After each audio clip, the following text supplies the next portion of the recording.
Hello, everybody, and welcome to the show we call Off the Court. I'm Paul Geigle, your host, and this year, our first season show, we're going to do something a little different. My producer, Kristen Fernandez, and I thought we'd put Coach Pajoli on the bench and bring on Harry Irving to do our first show, a preseason special. And Harry is, you'll know him from Gone Hollywood, but he's also a sports buff. And Harry's a Wareham native, played sports, basketball, football, baseball, and track, Harry? No track. No football, track. basketball, baseball. Right. But Harry sees a lot of basketball, sees a lot of football, and we're going to talk about several subjects tonight. But first, Coach Pajoli, Kevin Pajoli, Wareham High School boys varsity head coach. His 17th season, Harry, taking over for his dad, coached for 25 years, 400 wins. And Kevin, somewhere early into this season, he's going to be reaching a milestone. And why don't you tell us about that? Well, Kevin's quickly approaching 300 wins. His 17th season. I'm trying to find out if anyone's reached 300 wins faster. I mean, there's not a lot of coaches in the state that win 300 games. As you mentioned, his dad won 400 games at Wareham. The court's named after him. But yeah, 300 wins is going to be very special. It's been a great run for Kevin. He's been in the tournament 15 out of the 16 years that he's been at the helm for Wareham. And 7 South Coast Conference titles in a row. 7 in a row. Yeah. Definitely a bullseye on Wareham's back every year. And how many wins does he have to this point? Kevin, he's at 295 wins now. He's 5 wins away from 300. And like I said, I'd really like to. I'm gonna try to do a little research on it. Go to the Herald and whatnot, and see who's gotten to 300 faster. Because it's quite an accomplishment in that short of a time. Right. So Kevin, like you said, he's got a bullseye. The team has a bullseye on its back again, going for their 8th title in a row. Last year, it looked like Orr was going to share the title with them, and Case pulled a big upset there at the last game of the season, and Wareham became the solo champs in the SEC again. Yep, they did. Old Rochester had a great year last year. They finally broke a 21-game losing streak to Wareham. Kevin works over at the old Rochester School District as the vice principal of the junior high. And they came into Wareham during Christmas vacation, actually, with big expectations, and they left with another loss. Yeah. They finally got Wareham over there in their gym. And as we're going to touch on later in the show, they're going to be back and strong this year. And Coach Cavallo's doing a pretty good job over at OR. Yeah, and we'll talk a little bit about OR in a little while. But Harry and I are going to talk a little bit about Coach Pajoli's got another problem again this year with height, and also no real pure three-point shooters. Last couple of years, we've had Darian Fernandez and Mason. Yep. So. And now this year, they're going to be scratching the surface trying to find somebody. Yeah, one of the problems again this year is going to be their perimeter shooting. And Mason last year, who is a pure shooter, struggled. And this year, we've got no Mason, we've got no Darian Fernandez. So Mike Labonte is probably their only shooter right now. And the new kid coming from Stoughton, Mark Perot, may be the guy Kevin's looking for to be that other perimeter shooter, which they're going to need. Yeah. Wareham's always, not always, but for many years, Wareham didn't have the prototypical big man. You know, they've had a few post players who were, you know, these 6'6", 6'7" guys. They've always had kids that played bigger than their size. You know, the 6'2", 6'3" kid that had to guard the 6'6", the wide body, 6'7" kids. Yep. You know, rebounding is a big key to Wareham's success. Kevin will tell you that Wareham's #1 offense remains the fast break. Right. And in order to run the fast break effectively, you got to rebound the basketball. So that's a very critical element to the team. You know, in the past couple of years when they've had problems, particularly against the Vineyard, who's always got a front line of 6'5", 6'6" kids. you know, they've got killed on the glass, Right. and that's hurt them. As far as the shooting, Mike Labonte probably is the most consistent outside shooter. They're going to have someone step up and become another threat on the outside. Hopefully it will be Mark. He did it when he was here earlier as a freshman and so forth, and he was pretty effective at it. Yeah, he's a good-looking player. I watched a couple of practices. He's a hard worker, and he's going to help him. He's going to help him. He's going to be a big help. And Andy White will be on the wing again, a slasher. And Derek Guerriere will be, they call him D-Rock, he'll be in the middle. Kevin's going to be, he's giving him a good look. It's his job to lose, I guess. I don't know. We'll talk more in depth with Coach Majoli in our next show next week. You'll hear some of Kevin's thoughts about these players. We don't want to touch too much on it because they are going out for positions now, and you know, who's going to be in that first unit, who knows. But the other problem too, Harry, is no pure point guard now. Again, we got Matthew Griggs, who's a great player, but he's not a pure point guard per se. Yeah, I mean, you saw last year that they had to put Mason over to the point at times.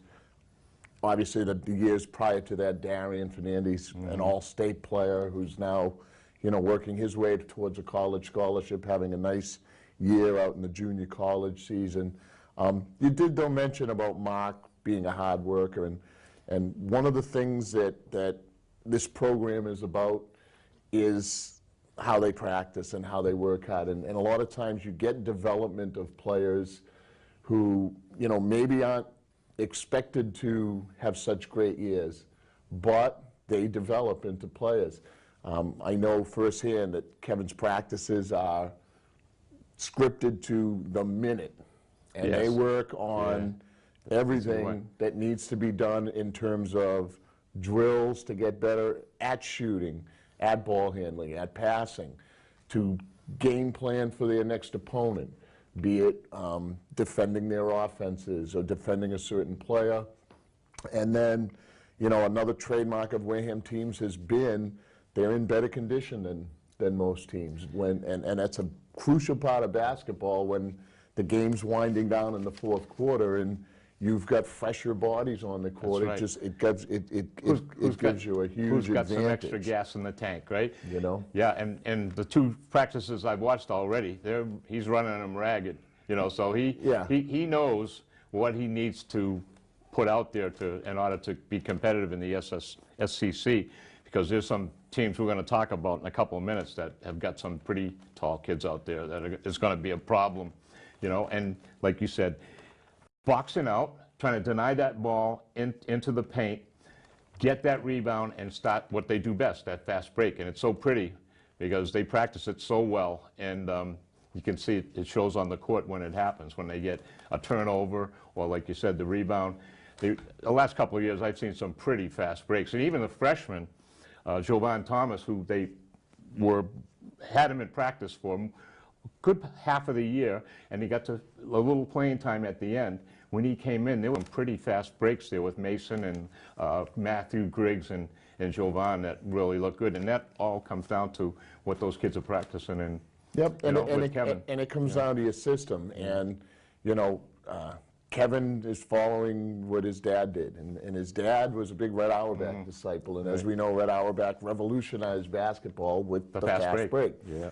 The Celtics' success started with Bill Russell, who you're old enough to remember. Yeah, I do. The greatest rebounder maybe in the history of basketball. Yeah. Getting the rebound, getting the ball up the court, and Wareham this year will go a little deeper. They'll play more guys. You may see a lot more pressing out of them because, like you say, they don't have the big man, the pure shooter, and the point guard. But they'll be very competitive. And maybe one of the favorites to again win the conference. Again, I want to touch on the practice, and I think sometimes people have a little misconception about Wareham. Yeah, we've had a lot of talented players over the years, but we've had the advantage of these players being, not because he's a former teammate or a friend, but he does an outstanding job scouting. He does an outstanding job. He goes to clinics. He learns new offenses. This year, you may see a new offense from him that we haven't seen in years past. And one of my favorite things, we're getting videotaped right now. It's funny that you watch a game film of another team, and you may end up seeing a play you like that they run. And I've seen Kevin do this many times. Yeah. I scout with him a lot, and he loves learning inbounds plays. He runs an inbound play. I'm not going to mention the name because he'll yell out the name. I saw one of the drills the other day. But he learned this inbounds play from a team that had beat him in a state tournament game one year. Now, we're talking 10 years or so ago, but he still uses his inbound play that he learned from another team. So this part of the season is very important. The kids, there's a big difference between being in shape for football, yes, where there's breaks between that, the yes, plays, and being in shape for basketball. It's a whole nother, it's a whole nother realm. And when you play the style that Wayne plays, which is up and down the court, conditioning is a very important part of it. And like most years, this is going to be a fun year to watch. And I frankly just don't think there's any way to spend a cold night in a high school gymnasium. We'll be at the Super Bowl games on Saturday at Gillette, and football's done, and bring on basketball. I know, and you'll be all over the place. I wanted to touch on another thing, going back to Kevin. You knew him from high school when he played. What kind of a player was Kevin? Kevin was the most intense high school basketball player that I had the pleasure of playing with. I was 2 years behind him. I was a sophomore when he was a senior. His career started he was the guy that would always guard the other team's best player. So when the other team, and you can see it now in his teams, many years when Wham has played a player or team with a high scorer, their objective is to shut that kid down. We saw it with Ryan Walsh from DI, who's now at UMass Dartmouth. Yeah. There were games where he wouldn't score double digits. He'd average 20 points a game, but he wouldn't score 10 points against Wareham. Or a Nick Motta from Fairhaven. So that was, initially, that was his forte. Kevin worked and worked and worked at becoming a shooter, and as he, got into his career by his senior year, he became a really good offensive player. If I could compare him to a player, it would be John Havlicek. Yeah. Just perpetual motion, never stopped running during the game, always got the loose balls, always on the floor, would always make the extra pass, etc. And he was a pleasure to watch as a high school player, and a good inspiration for anyone of us underclassmen that played with him, because you really saw how to play the game. Right. All business, all the time. Yeah, and like I said, I've seen 2 of his practices, and not a minute is wasted. And I think a sign of a good coach in any sport, in baseball, football, whatever, is you go in and watch a practice, and not just one coach, but his other coach. He lets his other coaches coach, and like you said, it's just like it's on a script. 5 minutes of this, 10 minutes of that. And I saw one of those inbound drill. I think it's the one they traditionally use. It's that box one. Yep. They get in a line and move it out. They make sure those kids have ingrained in their head so they're not thinking about things on the court. And that's what I say. It's it's success that they've had here at Wareham, and not to take anything away from the players. They've been great. But it also comes with a lot of hard work, a lot of preparation, and that's why the program's so good and continued to be good. I can remember 2 years ago, you and I were at the Burgo tournament at Greater New Bedford Voc, and I had you come on as a halftime guest, and we talked a little bit about the players in the tournament and the teams, but you said something about the Wareham basketball, and you just touched on it a little while ago. Wareham's offense starts with the defense, and you got to play defense for Kevin, or you're not going to be out there on the court playing with too much playing time. Sure. If you can't play defense for Kevin and the Wareham basketball, that's what. Now, did his father, was it the same kind of basketball with his dad? Well, like I said, it was defensive pressure, and it was fast break basketball. It's been a trademark of Wareham's for years. One of the teams we'll talk about, for Haven when we get into the SEC is the exact opposite. They try to slow the ball it down. They play strictly half-court man-to-man defense. I mean, certain teams do certain things. Like I said, you're going to see a little difference this year offensively, I think, from Wareham because of their personnel. But generally, they want to get up and down the court, and it's fun to watch too. Besides being effective, especially for them. Yeah. And so let's go into the South Coast Conference and see what Kevin and the boy Viking team's going to have to face this year. Let's talk about Orr first, because Orr were runners-up last year. They would have shared the title, and like we said, Orr lost a tough game in case at the end of last year they gave Wareham the solo possession of the championship in the South Coast Conference. Kevin's 7th in a row. Amazing. But Orr has got a nice little group coming back. They do. I knowing we were coming on here, I took the liberty of contacting some of my friends that coach in the conference, and basically the general consensus was that that you could be looking at a 3-team race for the top spot between Wareham, ORR, and Apponequet. Apponequet lost their best player. He transferred out to Taunton, so that's going to give them a little bit of a blow. ORR lost their center, Jeremy Bear, last year, and their leading scorer, Paul Graves. Yeah, he was a good player. But boy, they return a great nucleus. Coach Cavallo's really done a good job building the program over there. And there's some talk about a freshman point guard who's got Wareham roots, a kid by the name of Noah Fernandez, that he could be running the show over there. As a freshman, he's a very good player as a freshman. That would be breaking news, huh? It's going to be funny to see Noah, whose dad played at Wareham and has tons of relatives here in Wareham. It's going to be a little bit of a... one of the players that really impressed me last year at OR is this kid, Jordan Menard.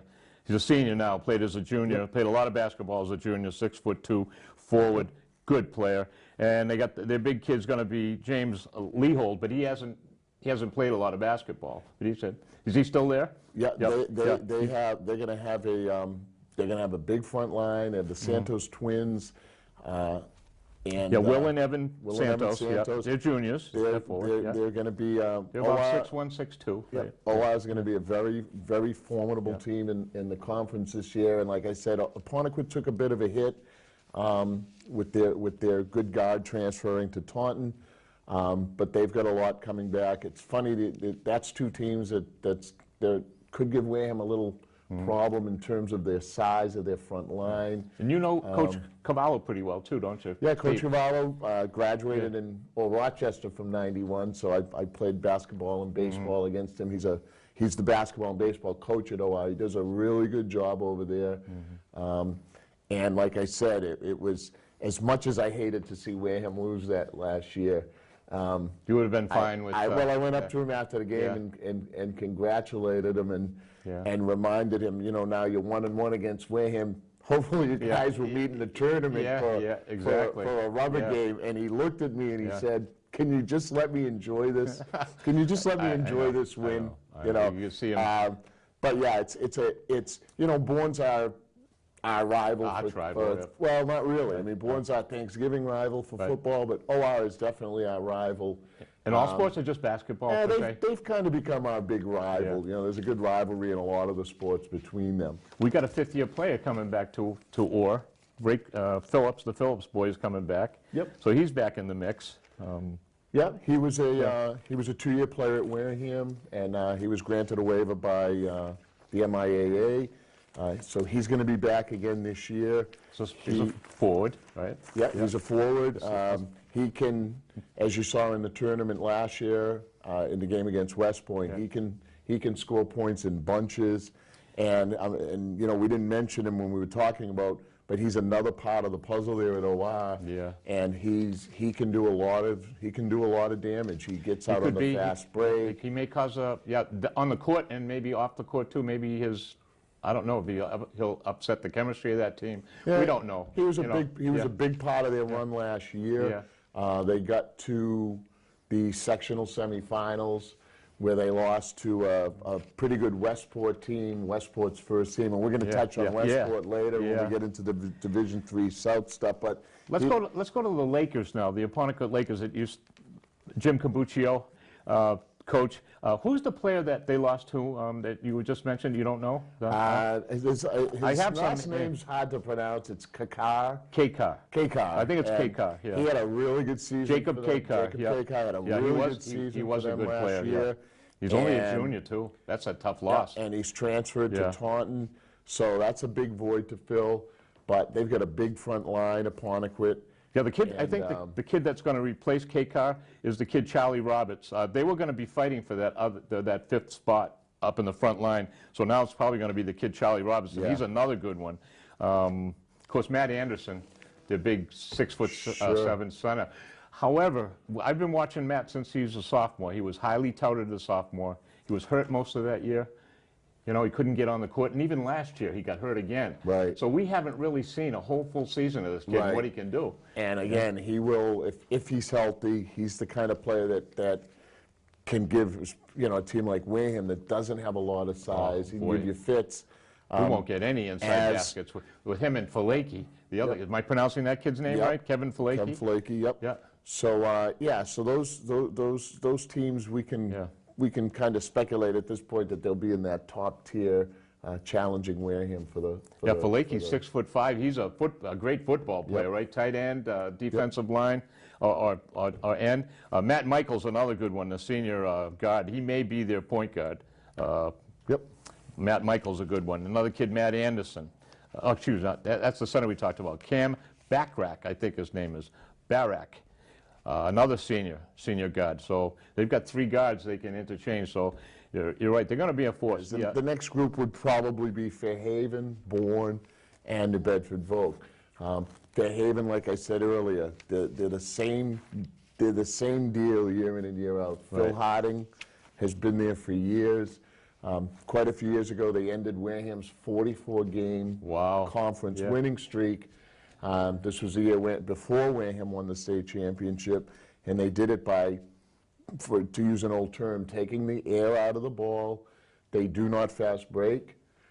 They try to slow down your fast break. Bring it up slow, right? Set up their plays. They take lots of time off the clock. They play half-court man-to-man defense. Phil does a real nice job with his kids. He gets them to buy in on his system. They've got Cam Charette coming back. Yeah, he's a good one. He's been playing since the sophomore year, and he is a good player. He's coming off a really good football season. Quarterback, right? He was a quarterback, and he'll be one of the better players in the conference. He's a scoring machine. Even they always struggled the last couple of years against Wareham, but he was always the guy that was pouring in the points and keeping them in the game for a little while. He's 6'3" forward. He's a good, like I said, he's a scoring machine. Tyler Mello is their other forward, and he's a very aggressive kid. Plays both ends of the court. He's a junior, and they got 2 twins, the Furtado twins, Noah and Ian, and one of them plays football. I don't know if both of them does. Ian Furtado, I think, is a football player, but my sources from the Fairhaven people tell me that Ian Furtado is the better basketball player out of the 2 brothers. So. We'll find out. Fairhaven was young. They were a young team last year, and they're one of those teams that they give you fits because they don't. They stay close in games. I remember last year the game Wareham had with them over there, where they led most of the way, and Wareham came back and won. They were struggling in that game. Wareham was right. You know, the next team in that tier could be Bourne, who, like OR, Bourne could have a freshman point guard that looks very impressive, a kid by the name of Dave Laney, who's really turned some heads over there. Bourne started 3 freshmen last year. I know. Davis. So they'll be sophomores this year.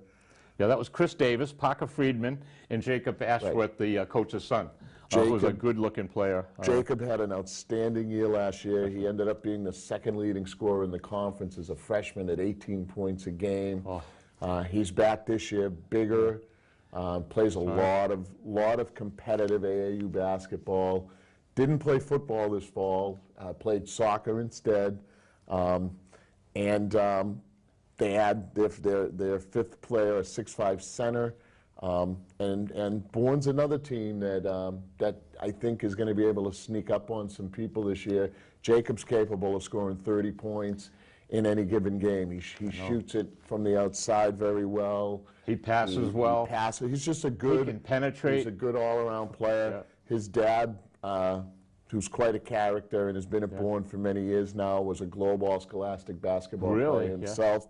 Did he play at Bourne? No, he played at, his dad was a Fairhaven Blue Devil. He's in the Fairhaven Hall of Fame. And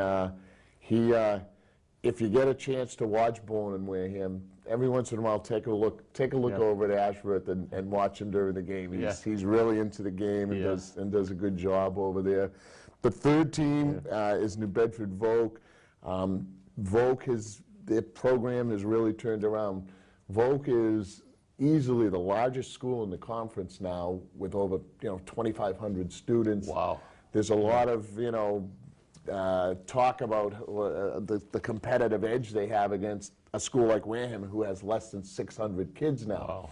So they lost their big man Nick Portalance last year, and he's going to be big shoes to fill, literally. He was a Viking killer, that kid. He was unbelievable. Well, he was one of those kids who, at 6'6" or 6'7" was hard to defend when when your biggest man on the court is 6'3". So Volk will be good. It's a tough gym to play in over there. So those are the three teams I'd put in the this is in Boomer's kind of the second. Boomer Rodriguez's third season, I think, coming up, and he was an assistant for quite a while. Yeah, right? he coaches three. He used to coach 3 sports over at Vogue. Wow. He used to coach football, freshman football, freshman basketball, freshman baseball. Then he was Rob Pimentel, who's now the AD, was assistant, and then now he's the varsity head coach. And he's had a good couple of seasons over there, and like I said, the enrollment's up over there, and New Bedford's a basketball city, and we'll talk about New Bedford High a little bit later in this taping, and that's why I'd put them in the second, we'll say, tier. DR is got a really good coach, Bill Culbertson. He's been there a long time. They're most likely going to be down a little bit this year. They've lost some players. Well, they lost a ton of players. I think 8 of their 12 were seniors last year. They lost Baltasar, who's their big 6'5" guy, and Benny Roach, another good player, is gone. So they're struggling. They got a couple of decent seniors, Adam Conlon and Cam Lovell, and point guard's coming back. Jason Ramos is a pretty good point guard, and a new kid, Cam Reed. But they're going to struggle. They won only 5 games in the conference last year. Yeah. And they'll give teams games. They're very well coached. Like I said, Coach Culbertson has been around for a long time. He's maybe second in seniority to Kevin. In the South Coast Conference. In the conference, in terms of years. A lot of these coaches have been there for a while now. Yeah. Boomer, like you said, is one of the newer ones. Tim Plants at Case. His son graduated last year. They had a big front line. They had the player that is now a Major League Baseball player, the Carroll kid. So Case is going to have to look to reload, and Seekonk as well. So Case has got Tim Plant. He's a pretty good coach. He did a nice job. He's been around a long time. He was the coach at Westport for many years. And Westport's another team we'll talk about in the one of my favorite teams to watch in the D3 South. And Carrie talked about the coach at Greater New Bedford Vogue. His nickname is Boomer, and I found out in my first year of coverage, it was Boomer's first year, of why they call him Boomer. It's because I just guessing that when Christian and I were doing the games way up in the last row, you could hear him talking to his team. So I'm thinking, like, well, there's the perfect nickname for that guy. But yeah, and getting back to the Fairhaven team, Harry, they didn't have one senior on that team last year. Right. All those kids are coming back from that roster. They got only one way to go but up. You know? And they got some talent, like you said. They bring back a lot of game experience. They all buy into that system over there. And if you've been to the Fairhaven gym, Fairhaven, you pull up and it looks like there's majestic old castle. Well, they added on to the From the building. medieval times. They added on to the building, but for some reason they My wife built loves a- it. My wife they, loves the they front built of a that. 400-seat gymnasium over there, so it's really close quarters over there, and a nice rivalry with Fairhaven. Like I said, they ended the Vikings conference win streak at 44 games, which tied the Vikings' previous record that was broken by Apponequet previously. So 3 times in the South Coast Conference, teams have won 44 straight conference games. Wow. No one's ever won that 45th game, so it's kind of an interesting, side note to the South Coast Conference. So, Harry, now let's move on. We'll just stay in Division III now, South. And who are we looking at for? I know it's a little early to talk about tourney, but who's the teams that you think may be there at the end? The teams to watch that may be a force in the tourney coming up. I don't think it's ever too early to talk about the tourney because it's one of your goals as a basketball team is to get to the state tournament. You now qualified by winning half your games. So you could see a number of these teams get to the state tournament. Once you get there, then you get seeded, and you may just start with Cardinal Spellman, who's the defending Division III state champion. They lost Ryan Roach, who's off to Stonehill. 4-year point guard. Yep, and For Mike Perry. And Ricky Donovan, who's a big football player at UNH. Spellman has Nick George returning, who had a really great summer. There was a lot of talk about him. Apparently, he's grown and he's become somewhat of a dunking machine. Yeah, because he won a dunking contest, right? Yep. That's what Chris McDaniel was telling me. And Spellman has had 2 transfers come in, a big 6'7" center from Silver Lake and a very good guard from South Shore of Oak. Mike Perry is a fantastic coach. He's won over 400 games at Spellman.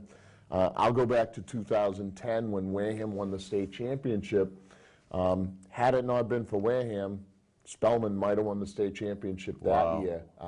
They lost were that good, huh? They lost to Wareham in the sectional finals that year at UMass Boston, and they're a really solid program, a very well-coached program, as is the next team I'll talk about, which is Martha's Vineyard.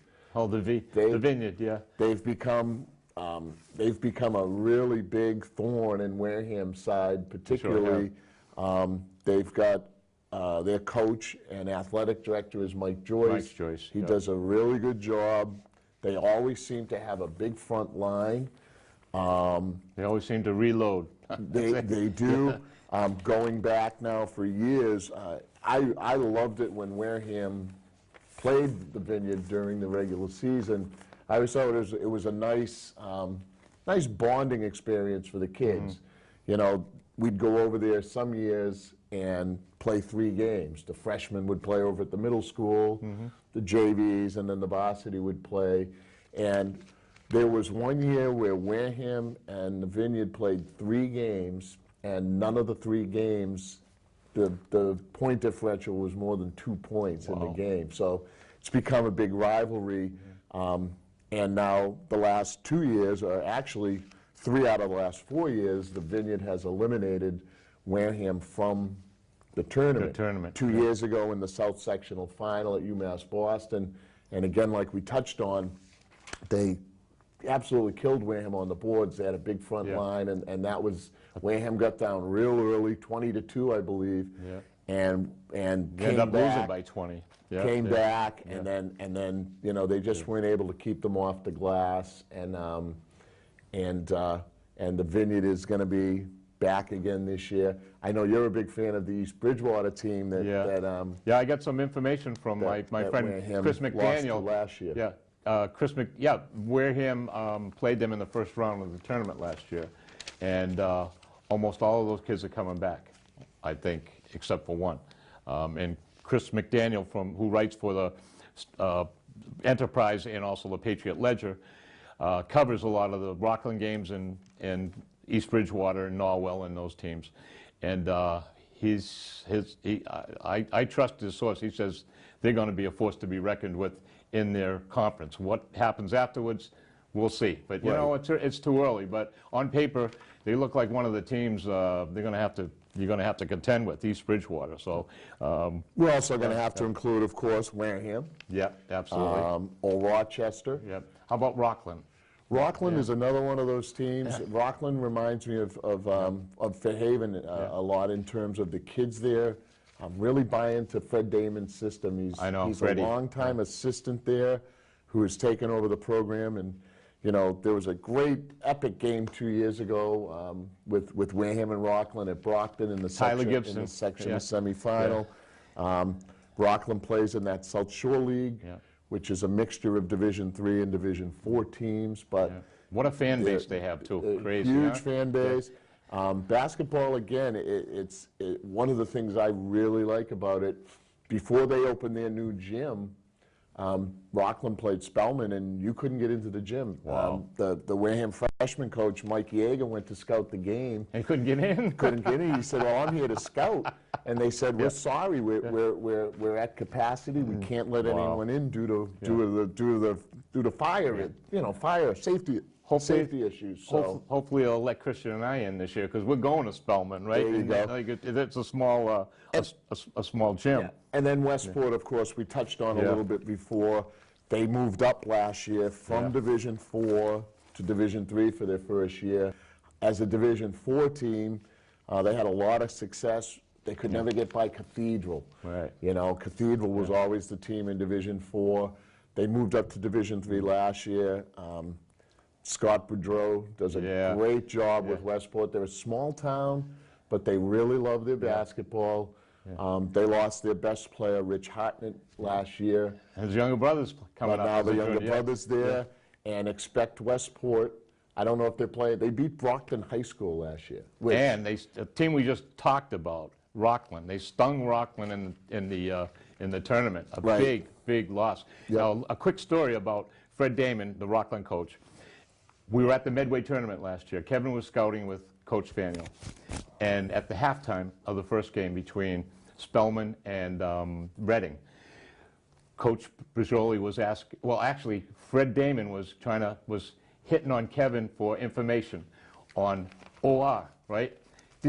Well, I'm sure Kevin didn't have that much on Westport, but isn't it funny? He was worried about OR, and he faces Westport, and well, out of the tournament. And as we saw at the semifinal games over in Taunton last year, Westport took down Old Rochester last year. Wow. And like I said, it was their first year in Division III, and they'll be around at tournament time. They're probably the best team in the Mayflower League. They'll get in the tournament, and they'll be a tough out for someone in the Division III South tournament.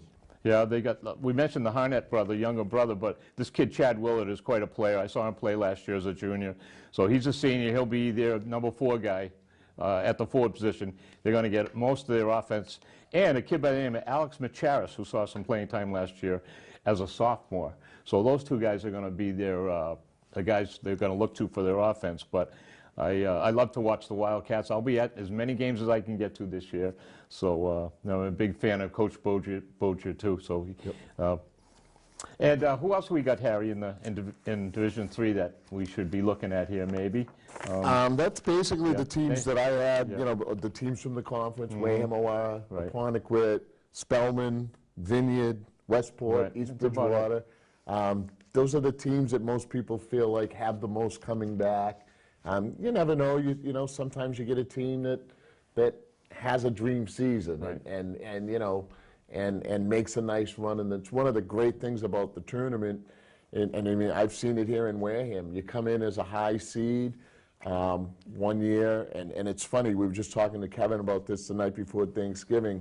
We talked about your most disappointing losses, and one of them was to a very low seeded Oliver Ames team. Wow, who came out of the Hockomock League, didn't have that great of a record, but played in a very good league and upset, I think at the time Wareham was the number 2 seed, and lost to, I think, a number 11 or 12 Hockomock League team. So, you know, like I said at the outset of this, it is one of the biggest goals of any team is to get to the tournament. And, you know, you win that 10th game, depending on how many games you play, you're in the tournament.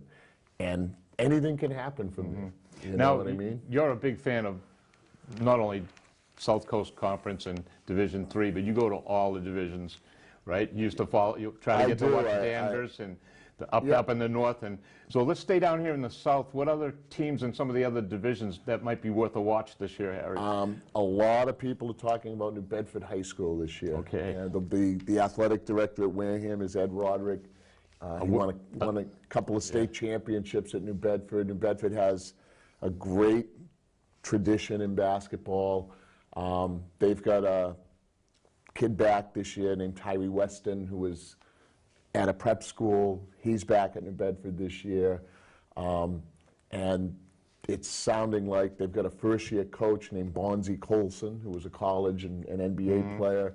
And all indications are they're going to be very good this year. Durfee made a little bit of a resurgence last year, another school with a great tradition.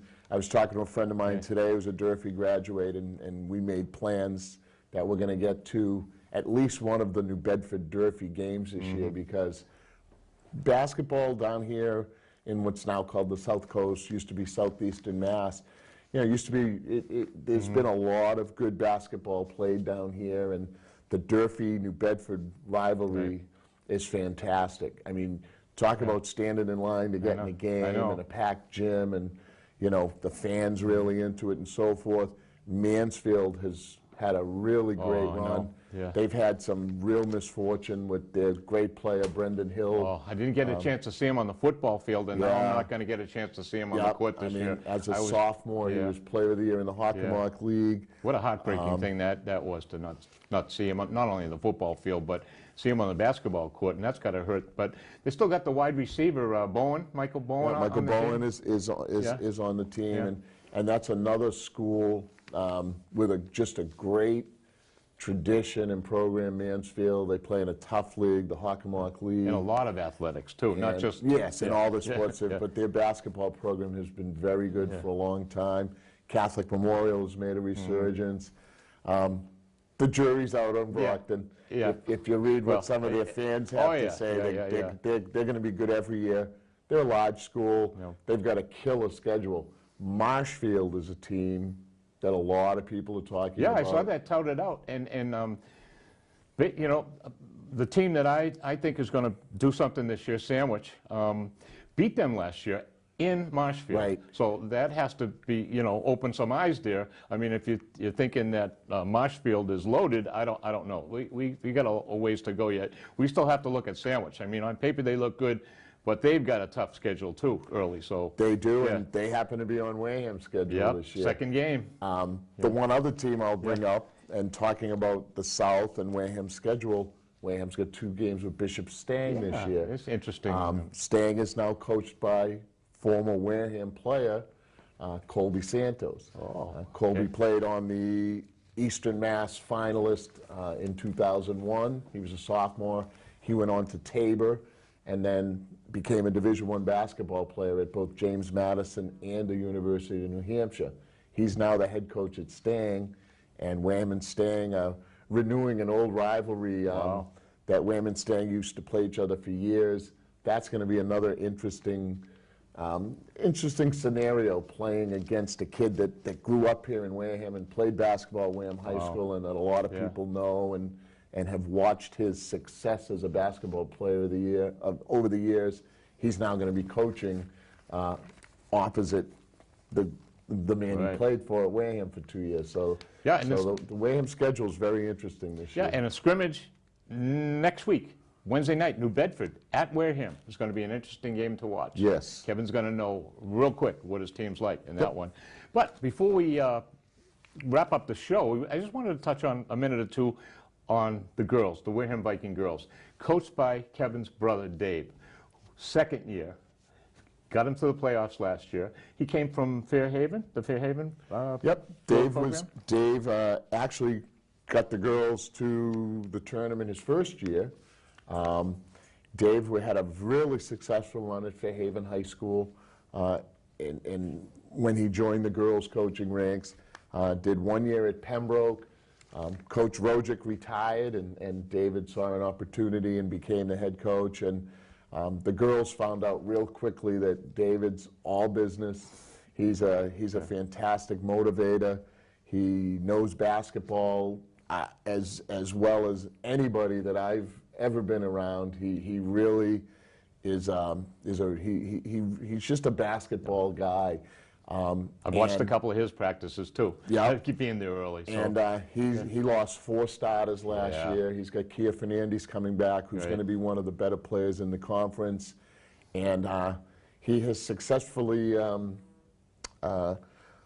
landed a real nice event that I'd like to talk about right now, which is we're going to finally have a boys-girls doubleheader against Old Rochester this year. It's been years in the making. And it's unfortunate in a way that you have to make a choice every night. Do you want to go see the girls or do you want to go see the boys?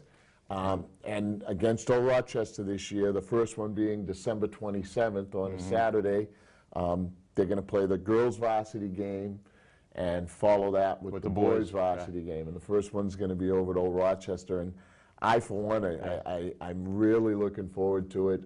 And then later on in the season, they're going to repeat that back at home, They'll repeat that back at Wareham in January, So the girls will be interesting this year. I think a lot of people are thinking that they're going to struggle this year because they lost 4 starters. I'm pretty sure David will coach the team up. Kia's a very good player. He's got some good young talent there, a nice supporting cast, and they'll be interesting. And like I said, I'm one of these circle the calendar, like I said about the New Bedford Durfee game. A boys-girls doubleheader at OR, I think should be a yearly thing, but I'm really looking forward to it this year. And also, Wareham girls are going to have a tournament. A lot of people have approached my producer, Christian Fernandez, and asking him, how come we don't do girls' games? It's because you just mentioned that. It's on the same night. It's tough. We try to find a camera person and someone to do commentary that knows the girls in the program. You know, people can step up and be there and help us out, and we'd love to cover the girls and Dave. Okay, so the girls tournament, which I wanted to mention, Wareham Girls Tourney. Dave's going to have a tournament going. 4 teams, 2 days, January 3rd and 4th, Saturday and Sunday, 5 o'clock. And we will be covering it. Christian Fernandez and I, my producer, we're going to be doing the coverage here because the girls' fan base have been trying to get us to come and film the games. We did the playoff game last year against Ursuline, a great game.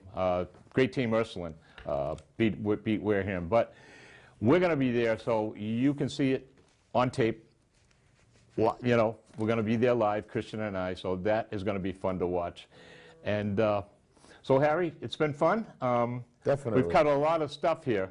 But before you go, I got to get this from Harry. Harry's going to the Super Bowl games this Saturday. Harry, who do we got? Who do you like in Division I, Everett and Xaverian? Oh, that's a tough one. 2 great programs. I'm going to go with Xaverian this year. Okay. They've got the Player of the Year, Joe Gaziano. They've got a lot of really good seniors. I think it's Xaverian. Okay, Harry's on record. We got Xaverian. Okay, Division II. We got Dartmouth right next door, who beat my team, Walpole, and excuse me, no, that was Division III. Division III. Okay, and Melrose, right? They're playing Melrose. Who do you like in that one? Melrose has had a really amazing run. They got in the playoffs with less than 500 record, but their defense has been outstanding. Dartmouth is such a resilient team. I felt so bad for you that day because I know you're a big Walpole fan. I was at the game over in Brockton. I still can't believe they came back and won the game. That's what's so great about high school sports, Harry. You never know. And I just wanted to mention that to the folks out there that take in these high school games. Take your kids there. If your kid's a youth sport player, basketball, if they're a student at the school, get them to the games. There's no better atmosphere than a packed gym on a cold night, and you see these kids leave it all on the court. It's a great experience. And then one last thought, too, because Kevin mentioned it earlier, how really unappreciated Kevin Bajoli is as our coach. He's been here 17 years. Who knows how long he's going to be coaching. Come out and watch these kids play. It is truly a joy to watch a team that he coaches out in that. I'm kind of a homer because You know, these last 2 years, I've been seeing a lot of great basketball, so I'm spoiled. But, you know, get out there. It's only, it's the games are at 6:30. They're early enough. They're ending before 8 o'clock. You're home by 8:15. You're not missing anything on TV, all the crap, right? It's so much better, and you're supporting the programs. You know, the money goes to the athletic program and stuff, the girls and the boys, all the sports. Get there if you can. So it's been fun. Our first week here for the preseason special, Harry Irving. I'm Paul Geigle, your host. Our producer is Christian Fernandez. We'll see you next week. We're going to take Coach Majoli, take him off the bench, and insert him back into the starting lineup. So thanks for watching, and see you again on Off the Court.